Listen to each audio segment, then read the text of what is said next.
alguns conselhos, né? Use o seu OPT, o seu tempo de OPT, ou seja, o de 12 meses ou STEM, como uma oportunidade de você fazer networking. Para você poder buscar a entrada ou registro na loteria. Ficar nos Estados Unidos e trabalhar também com OPT, não pode fazer os 12 meses. E são 12 meses acumulados. Então, se você fizer 3 semestres de... Essas são as coisas que você tem que saber para ficar informado aqui. Vamos com o tema principal. Então, trabalho quando você é um estudante, como posso trabalhar?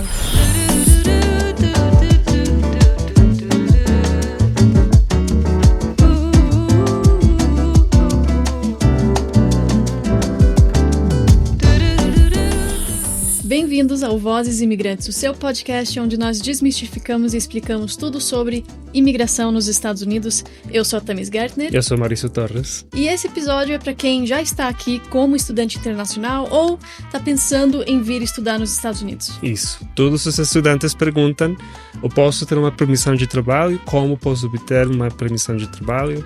Se eu estou na escola, posso trabalhar. Se eu estou fora já da escola e já tenho a formação, pode trabalhar ou não. Então, hoje vamos falar sobre as múltiplas formas de poder trabalhar nos Estados Unidos e de, talvez, obter um patrocínio também nos Estados Unidos por o visto H-1B ou algum outro visto. Exatamente. Então, antes de entrar nesse tema de trabalho como estudante, nós temos alguns anúncios, né, novos sobre notícias que estão acontecendo diariamente em imigração. E o primeiro, eu acho que o mais importante no momento, são as suspensões de vistos de imigrantes para mais de 75 países, que foi anunciado pela Casa Branca semana passada. Semana passada, sim. E a suspensão, o importante é distinguir sobre um termo bem específico, um termo legal que é chamado visto imigrante.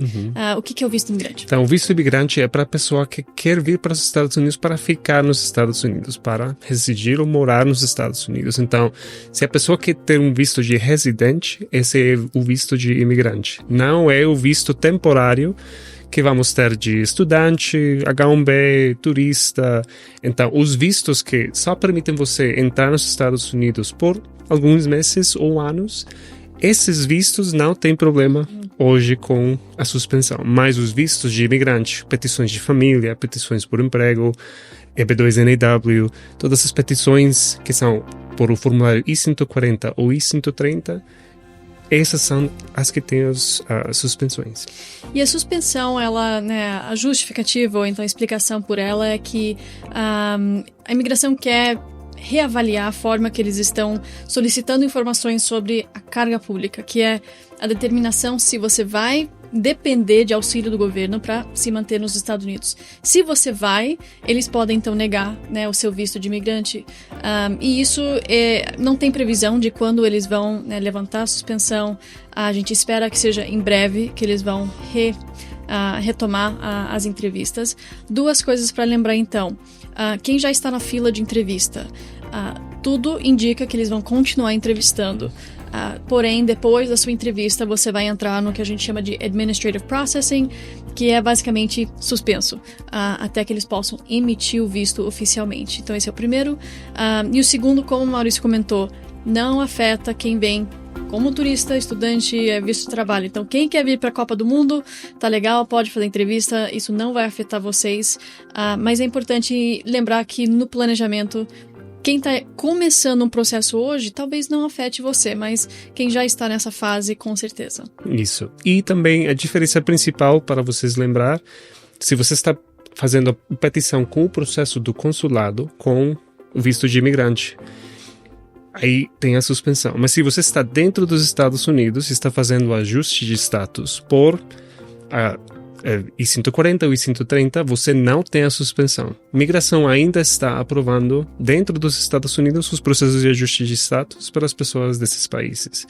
Temos Brasil, Colômbia, Nicarágua, República Dominicana. Uruguai. O que é Uruguai? O que tem no Uruguai? Então, esses países dentro dos Estados Unidos ainda têm aprovações de ajuste de status. Eu tive 2 colombianos no fim de semana, foram aprovados. Então, não tem problema dentro dos Estados Unidos, ok? Então, esse é o grande anúncio e o mais, eu acho que, terrorizante no momento. Isso. Que mais? Também temos aumento das taxas de Premium Processing. Eu acho que estamos falando um ano atrás sobre aumento das taxas. Mais uma vez, aumento das taxas do Premium Processing.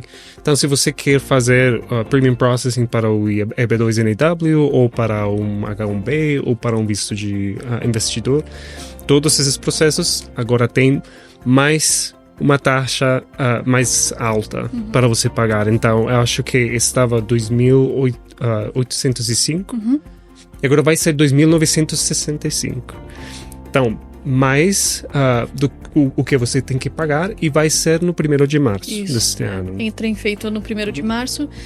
Então, para quem está preparando a sua petição, ou então já está em fase, agora se você já deu entrada usando o Premium Processing, tá tranquilo, nada muda na sua taxa. Isso. É para quem ainda não protocolou a partir do dia 1 de março. Então, se você não deu entrada ainda, vamos correr da entrada para evitar o aumento. E isso aumenta também, se você quer fazer uma troca de status internamente para B2, por exemplo, para F1, também vai aumentar a sua taxa. Então, só fique esperto que isso, a previsão é de aumentar a cada 2 anos ou a cada 1 ano, e esse é o aumento desse ano. Mas a gente vai te atualizando. Sim. Você tem dinheiro. Isso. Mas sim, então essas são as notícias que queríamos compartilhar com vocês. Eu sei que muito está acontecendo no mundo da imigração dentro dos Estados Unidos, mas essas são as coisas que você tem que saber para ficar informado aqui. Vamos com o tema principal. Então, trabalho quando você é um estudante, como posso trabalhar, quais são as opções que você tem. E acho que podemos falar ou dividir o tema com a pessoa que ainda está com seu status F1 e está estudando na escola, e depois quando você já vai se formar e que pode fazer depois. Ótimo. Então, antes de você se formar, enquanto você está estudando, existem 2 opções, e eu vou só mencionar uma porque você deve conhecer, que é o trabalho no campus, onde, enquanto você estuda. Então, o trabalho no campus é permitido. Enquanto você estuda, você pode trabalhar onde você quiser dentro do campus da escola. Isso é permitido. Tempo tem que ser tempo reduzido, né? 20 horas por semana no máximo, e não tem que ser relacionado ao seu programa de estudo. Agora, um grande porém, não aplica para quem estuda inglês. Então, tem que ser um programa... Quer dizer, não. Ele sim aplica para quem estuda inglês, mas ele não precisa ser relacionado aos seus estudos, então pode ser qualquer área. Então, se a sua escola tem oportunidade de trabalho e você está como estudante ou acadêmico, pode trabalhar no campus. Então, vamos deixar isso de lado. Isso. O mais importante para esse episódio é o que a gente chama do CPT.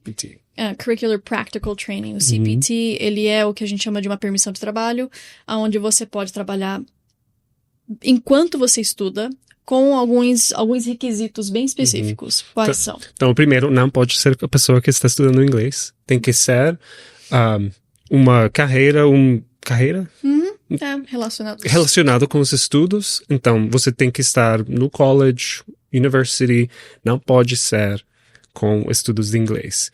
Então, como tem que ser relacionado com os seus estudos, você tem que provar que tem um empregador ou uma pessoa que quer contratar você para trabalhar nessa área que você já está estudando.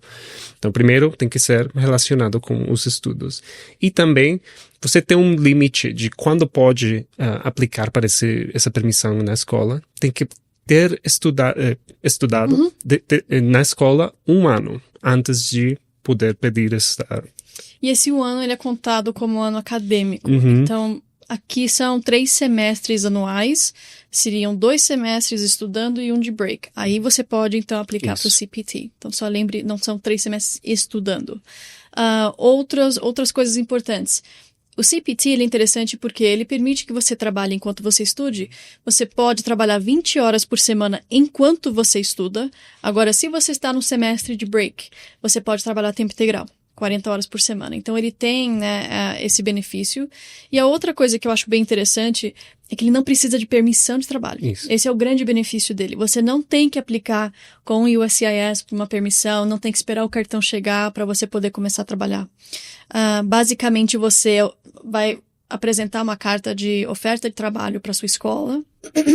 Eles vão ver se é relacionado aos seus estudos e eles então vão autorizar. No momento que eles autorizam, você então pode começar a trabalhar. E isso, né, facilita muito o processo para você começar a trabalhar. É muito mais rápido, é muito mais eficiente. Então, se você está estudando um programa acadêmico, eu acho que tirar vantagem do CPT é muito bom.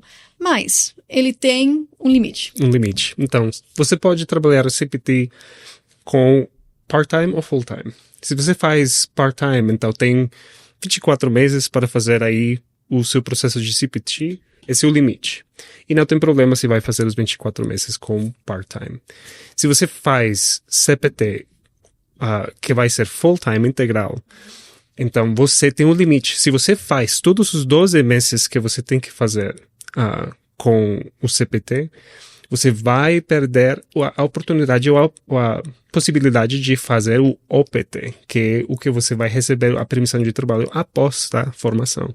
Então você não pode fazer todos os 12 meses completos para o CPT, se você quiser ter o OPT. Se você não precisa de OPT ou não quiser, se simplesmente vai voltar ao seu país, não tem problema, pode fazer os 12 meses. Mas se a intenção é ficar nos Estados Unidos e trabalhar também com OPT, não pode fazer os 12 meses. E são 12 meses acumulados. Então, se você fizer 3 semestres de break, tempo integral, você vai perder o seu OPT. Então, só lembre dessa, fica no part-time, ou então chega até 11 meses de tempo integral, que não vai afetar o seu direito ao OPT. Uma pergunta, Thamis. Os estágios, então, eles são CPT? Como que as escolas... Depende, né? Normalmente os estágios são considerados CPT. Alguns, eles são parte do currículo dos alunos, onde eles vão ganhar crédito e faz parte daquilo. Mas a maioria deles, eles vão fazer como CPT. Mas é uma boa pergunta. Aí você vai ter que ver com a escola, o currículo, claro, como é que eles contam. Mas se você vai ganhar crédito pela classe ou pelo estágio, ele não faz parte do CPT. Se não, se você vai receber, né, por trabalhar, aí a gente considera o CPT. Sim, só para lembrar, se você tem esse cuidado nos 12 meses. É verdade.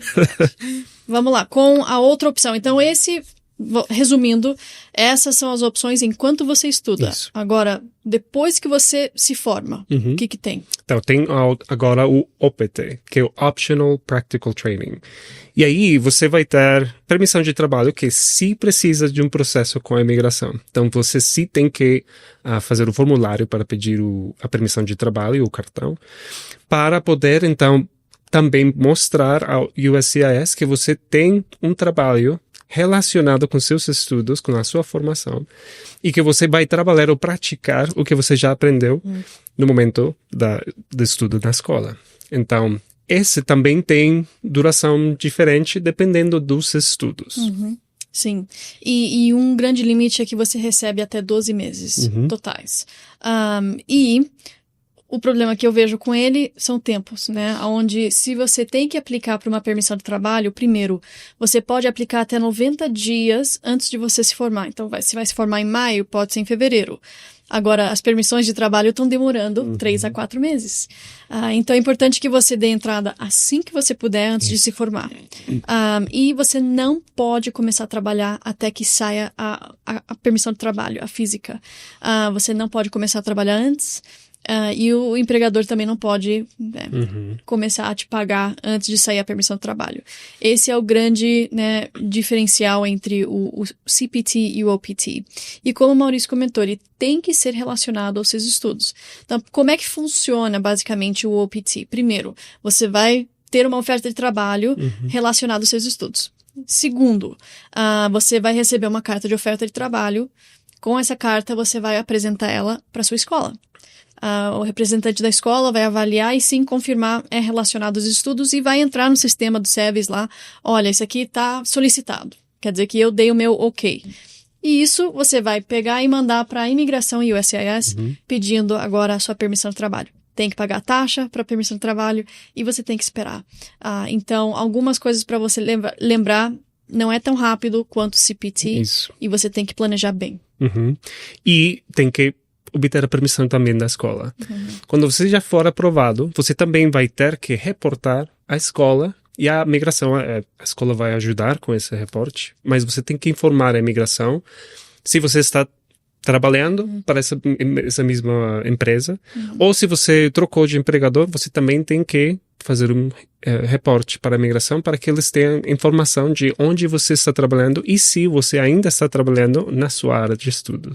Então, essa é a coisa mais importante também no momento que você já tem OPT.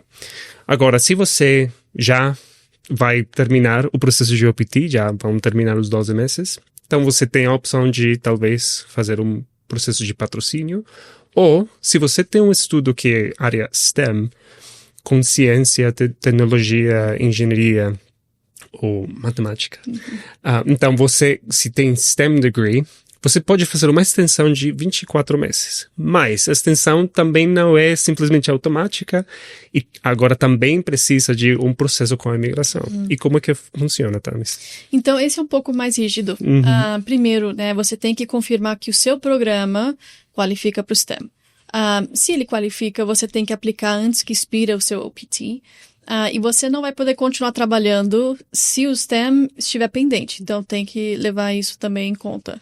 Agora, o STEM em si. Mesmo sistema, você vai receber oferta de trabalho, vai pedir para a escola, e aí você vai solicitar para a USCIS. Mas, agora com o STEM, ele tem vários critérios adicionais. E alguns envolvem agora a empresa. E o primeiro é que a empresa em si, ela tem que ser cadastrada com o E-Verify, que é o sistema nos Estados Unidos onde eles vão verificar se essa pessoa que está aplicando para trabalhar está autorizada a trabalhar, basicamente. Não todos os empregadores são obrigados a ter, mas eles são, se você vai ter o STEM com eles, eles precisam ter, indiferente do tamanho da empresa. Então, tem que lembrar que isso é um critério muito importante. Se a empresa hoje que você está no OPT não tem o E-Verify e você quer ficar com eles, eles vão ter que se cadastrar. Não é tão difícil, mas é uma coisa a mais que a empresa vai ter que fazer. Então, tem esse. E o segundo é que você vai ter que fazer um plano de treinamento, tá? Então, isso é uma coisa bem detalhada. Existe um formulário da imigração que você vai ter que preencher você junto com a empresa, onde vai indicar a forma de treinamento, quais são as competências que você tem que ter, quais são os resultados, se você tem onde melhorar. Então, ele é bem completo. E esse plano você vai ter que reportar a cada 90 dias, 30 dias, aí tem... Então, a empresa tem que estar de acordo, porque ela vai ter que assinar. Isso. E para onde que vai esse plano de treinamento? Então, vai pela migração também. Eles vão revisar se você está fazendo o que você planejou e se você tem realmente uma supervisão real no momento que está trabalhando. Não é simplesmente, aqui está o plano e a pessoa assinou, mas você também tem que provar que tem um supervisor que está fazendo ou tratando de revisar que você está, então, aplicando ou praticando ainda o que você aprendeu na escola. E voltando ao STEM, né, tempo integral, tem que ser tempo integral, esse aqui não pode ser part-time, e são 24 meses completos, né. Muita gente pergunta sobre, mas eu posso abrir minha própria empresa no STEM? É meio polêmico, gente, eu vou falar a verdade. Dá, mas não deve. Dá para você usar uma empresa própria para ser seu sponsor, dá, mas é super, super complicado. E eu acho que você vai abrindo portas de questionamento e realmente de possíveis problemas. A gente já teve alguns clientes com alguns problemas nesse sentido. Isso. E isso acontece muito também com o OPT. Eu posso trabalhar para a minha própria empresa. É difícil, gente, porque você tem que criar uma LLC ou alguma outra empresa e já então, no mundo da imigração, para depois fazer um processo é bem complicado. Bom, então, após de já terminar o OPT, CPT, o que acontece? Você tem mais oportunidade de ficar nos Estados Unidos e continuar trabalhando nos Estados Unidos. Então, aí entra o H1B. Já hemos falado algumas vezes do H1B, mas a coisa mais importante é que se vocês estão no OPT normal de 12 meses, ou se você está fazendo o STEM OPT, você tem a oportunidade de talvez esse mesmo empregador ou mais algum empregador fazer o registro na loteria do H1B. Se você tiver STEM OPT, você ainda vai ter 3 chances de fazer o registro na loteria. E se for selecionado, então talvez pode obter o H1B e se despreocupar do processo de OPT e talvez de não poder ficar nos Estados Unidos. Mas então, H1B, importantíssimo, sempre no mês de março, fazer o registro. E também, como a Thamis falou, a empresa tem que estar de acordo, a empresa tem que fazer o processo. Então, você tem a oportunidade de fazer H1B quando você tem um empregador que é cap subject. E a gente já falou num episódio também qual é a diferença da pessoa que tem que fazer a loteria e a empresa que não tem que fazer a loteria. Uhum.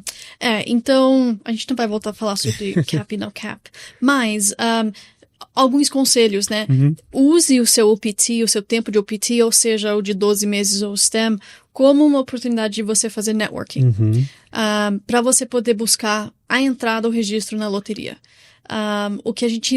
O pior que você pode fazer é fazer o seu OPT ou então fazer o seu STEM, nunca entrar na loteria e aí no seu último ano começa o desespero, né? Vou ter que voltar a estudar, o que vai acontecer? Então use essa chance para você fazer networking com a sua empresa, com outras empresas, o que for. E se a empresa que você está hoje, né, mostre o seu trabalho, né?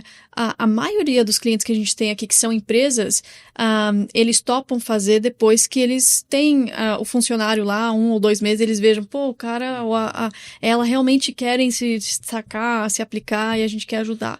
Então, muitas empresas, elas estão abertas, só que elas não vão fazer para um estranho. Isso. Então, esse é o benefício do OPT, é você mostrar, né, valor e que meio que se vender para eles, então, toparem fazer o H1B. Um tema do H1B que é um pouco confuso para muita gente normalmente o seu OPT, ou a permissão de trabalho, vai expirar ali para maio até o verão, porque aí normalmente é o ano escolar, é quando você se forma, e aí que sai a permissão de trabalho. Mas a loteria é em março, né, do H1B. O que acontece se o meu OPT vai expirar em maio, eu entro na loteria, sou selecionado. Eu posso continuar trabalhando se o meu H1B ainda não foi aprovado, ou eu tenho que parar de estudar e trabalhar, ou o que acontece nesse cenário? Tá, boa pergunta, e a resposta é a resposta de advogado, depende. Depende. Depende. Então, se você tem o OPT que ainda está válido, você está trabalhando porque tem permissão de trabalho, e vai expirar no mês de maio. Você foi selecionado, e agora a empresa quer falar ou dizer, vamos fazer a petição no mês de abril. Se você faz a petição de H1B antes da expiração do OPT, você pode continuar trabalhando até que a imigração aprovar ou até o abril 1º do mês seguinte, tá? Então você vai ter um ano do que eles falam cap-gap. Cap-gap. Gostei. Que você vai ficar com o seu status de estudante e também vai ficar com a permissão de trabalho. Mas se você fazer a petição do H1B após de que já expirou o OPT, você pode ficar nos Estados Unidos como estudante, mas você não pode trabalhar. Então, essa é a diferença. Se você fazer a petição do H1B e você ainda tem permissão de trabalho, pode trabalhar. Se você fazer a petição de H1B e já está no período de 60 dias de graça, você pode, então, ficar nos Estados Unidos, mas não pode trabalhar até que o H1B for aprovado. É super importante lembrar isso. Então, cap-gap é um benefício esse ano. Felizmente, eles estenderam a permissão até abril do ano seguinte. E uma coisa, né? Vamos resumir. Se você for selecionado na loteria, fizer a petição, o mais rápido que você pode começar a trabalhar é o 1º de outubro. Então, por isso que existe. Porque pode ser que entre, por exemplo, junho a outubro, você não vai ter permissão de trabalho. Então, se você deu entrada antes do OPT expirar, você está liberado a trabalhar até começar o 1º de outubro ou até sair a aprovação do H1B, né? Qualquer um dos dois, o que for mais rápido. Então, esse cap-gap é um benefício que existe para quem está na loteria, porque é um problema, né? O ano escolar aqui e a loteria, elas se alinham. Eu acho que é isso, né? Na loteria e no cap-gap. Então, acho que a gente vai resumir agora algumas dicas para vocês. Quem já está com o PT vai aplicar, quer CPT, para vocês, então, poderem se preparar melhor. Tá, então tem que planejar cedo. Você não pode esperar ou ficar esperando até que você já se formar, especialmente se você quiser o CPT. Se você quiser o OPT, também não tem que esperar. Você tem que fazer a petição dentro dos 90 dias. Quando você já tem a janela de fazer a petição de OPT, tem que fazer, porque está demorando muito para obter a permissão. Então, tem que planejar cedo. E se você, como a Tamis falou, se você pode fazer o networking aí dentro da empresa que você está trabalhando no OPT, vai ser muito mais fácil para você, talvez, ajudar eles a entender o H1B, ou se eles conhecem já o processo, então também podem fazer a petição para você. Exatamente. Segunda dica, escolha empregadores estratégicos, né? O que vai fazer sentido para você ao longo prazo? É um empregador que hoje só quer te ajudar?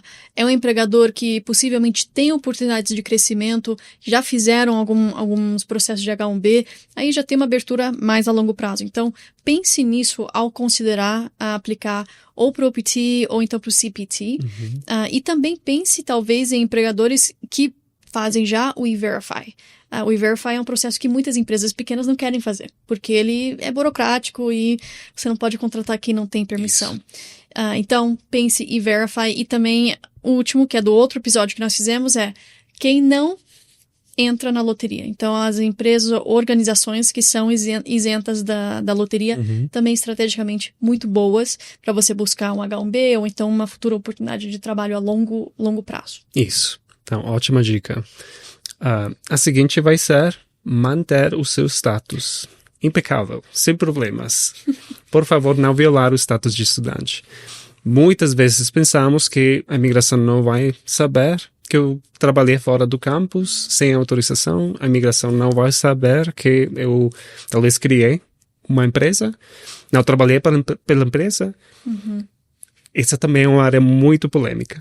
E o que a gente recomenda é você não pode trabalhar sem autorização, já. E se você tem dúvida de se vai violar o seu status de imigrante ou não, por favor, falar com um advogado, porque após, quando você vai tentar de fazer a troca de status para H1B, um pedido de visto de H1B ou um processo de residência, vai ser bem difícil se você violou seu status. Só um adendo a isso. Muita gente pergunta, tá, mas eu posso fazer DoorDash? Posso fazer Amazon, já que eu tenho Social Security? Gente, não. Lembrando, todas essas opções, elas precisam ser relacionadas ao seu programa de estudo. Infelizmente, nenhuma desses aplicativos entram. Então, tome muito cuidado. Criar conta e trabalhar fora da empresa que você está autorizado a trabalhar. Então, não viole seu status, por favor. Penúltimo aqui, se você está especialmente no STEM, OPT, guarde provas do seu treinamento, do seu trabalho, reuniões, porque no futuro é possível que a imigração peça provas de que você estava cumprindo com esse plano de treinamento em uma futura mudança de status ou aplicação de Green Card, e nós tivemos isso acontecer, onde eles querem ver realmente a supervisão, o plano de treinamento que foi feito. Então é importante guardar os e-mails que você pode guardar, ou então treinamentos, e especialmente aquele plano de treinamento assinado por você e pela empresa, tem que ter uma cópia também. Isso, perfeito, ótima dica. Os documentos, eu sei que os latinos gostam muito dos documentos, então conservar os documentos. E a última dica, tem que pensar além do H1B, além do OPT, se você quer ficar nos Estados Unidos e trabalhar permanentemente nos Estados Unidos. Então, algumas carreiras vão oferecer oportunidades maiores para você, então, ficar nos Estados Unidos ou fazer o processo de residência permanente. Quando você tem, por exemplo, um mestrado, ou você já trabalhou no seu país por mais de 5 ou 10 anos, talvez se qualifica para o EB2NW. Se você, e muitas pessoas fazem isso, vão fazer o bachelor dentro dos Estados Unidos, fazem os 3 anos de STEM OPT, talvez não foram selecionados, e agora dizem, tenho dinheiro para fazer o mestrado, então vou fazer o mestrado. Você ainda tem a oportunidade de ser selecionado na loteria. E após o mestrado, então pode ter mais uma vez o OPT. Então tem opções de talvez ficar e fazer o processo de estudo de trabalho que você quer fazer nos Estados Unidos, mas tem que planejar cedo. Exato. Então, essas são as nossas dicas. Ser estudante internacional nos Estados Unidos, ele é limitado, mas ainda existem várias oportunidades para você conseguir trabalhar. Eu sei que isso é um grande questionamento. Se eu vou de estudante ou não, vou poder trabalhar. Isso. Se você planejar da forma correta, tem várias opções. E uma coisa que a gente esqueceu de comentar, esses direitos de OPT, de STEM, é por nível de estudo. Então, você consegue fazer no bacharelado, 3 anos de STEM. Em um mestrado, mais 3 anos de STEM. Então, você consegue planejar um tempo muito longo e, ao mesmo tempo, em paralelo, uma opção a longo prazo. Então, ser estudante tem vários benefícios que muita gente não tira vantagem deles. Aí é importante que vocês tenham isso já em mente. Sim. Então, se você não quer fazer uma carreira de STEM, mas agora escutou o episódio, talvez pode trocar para uma carreira de STEM. Talvez. Mas bom, esse é o episódio de hoje. Por favor, não esqueçam de se inscrever no nosso canal, de comentar se vocês tiverem alguma pergunta, agendar uma consulta se quiserem saber mais sobre os processos de H1B, OPT, EB2, todos os processos que você quer aqui nos Estados Unidos para trabalhar. Então, fiquem ligados, vamos continuar falando sobre esse tema para vocês. Muito obrigada e nos vemos no próximo. Até mais. Se vocês gostaram dessa informação, vá lá no nosso website que tem muita informação boa, especialmente o nosso blog, sobre temas importantes, guias e também tips do que você pode fazer.